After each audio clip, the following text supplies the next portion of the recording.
In a small village within the Ottoman Empire during the late 1500s, there lived an 18-year-old named Suleiman. He was training to join the Ottoman cavalry, a path taken by many of his ancestors who were known for their strength and bravery. Though he had inherited their physical prowess, Suleiman's mind held him back.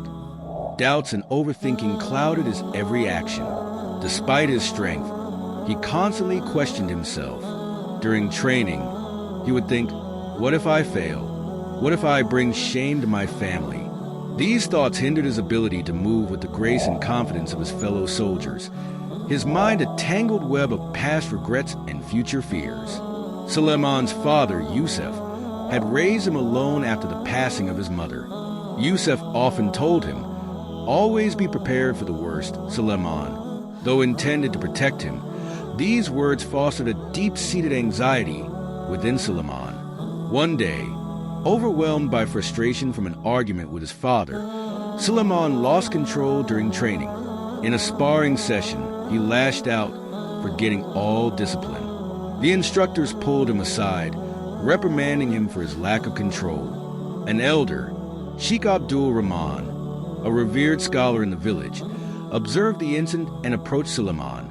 Let him come with me, the sheikh said. I see his struggle. His solution lies not in his strength, but in his trust in Allah. The next morning, Suleiman met the sheikh by a quiet stream. The sheikh handed him a bowl and instructed him to fill it with water. Suleiman did as he was told, returning with the bowl full. What can you learn from this water about your thoughts? The sheikh asked. Suleiman was confused. I don't know, sheikh. It's just water.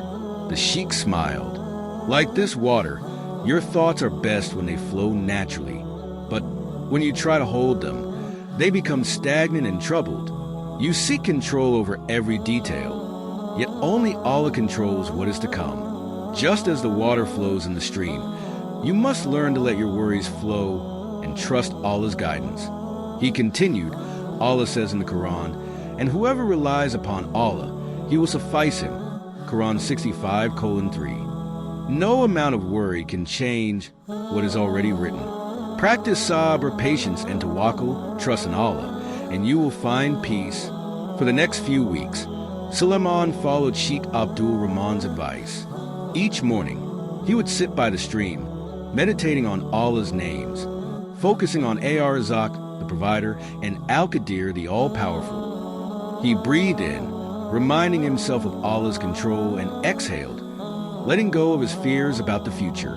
Gradually, he learned to release his grip on his thoughts and trust in Allah's wisdom. As his trust deepened, Suleiman's training improved.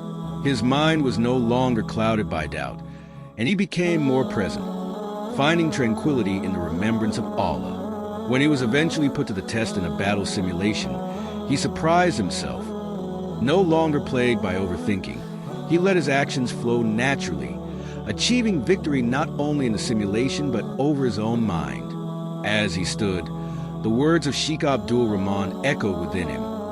When you let go of trying to control everything and place your trust in Allah, that is when you are truly free. When you release the need to control every detail and place your trust in Allah, that is when you truly find freedom.